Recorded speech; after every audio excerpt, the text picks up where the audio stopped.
Mga pang mga balita, BP Sara may pahintulot kay FPRD na tumakbo sa 2028 elections. Alamin natin ang buong detalye mula kay Kapar Jason Rubrico.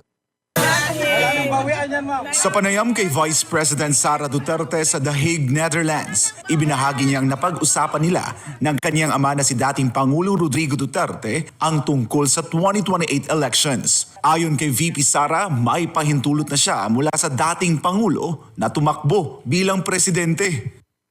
Sabi niya, kung gusto mong tumakbo ka, isa ako sa... O may blessing na. Hindi isa ako. Sabi niya, ako ang pinakaunang mag-contribute at tumulong sa iyo.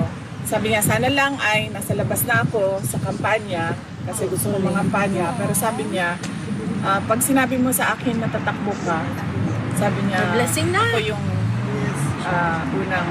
So okay na. Napag-usapan rin ng mag-ama ang posibilidad ng isa pang Marcos na tumakbo sa pagkapangulo. Ngunit mariing sinabi ni VP Sara na sa tingin niya wala nang boboto sa isang Marcos sa hinaharap. No, sabi niya, Marcos daw tatakbo. Sabi which ko, one? Marcos daw tatakbo. Sabi ko na, alam mo, wala nang boboto. For a Marcos. Yes, pangalan ang buboto. Ever. Sa history ng Pilipinas, maging ano na ako, fortune teller na ako ngayon, nakikita ko na ang future.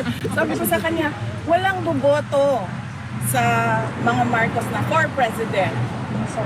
Giit pa ni VP Sara, wala nang solidong kakampi ang mga Marcos para manalo sa eleksyon.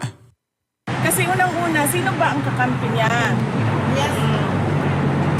Ang mga dilawan.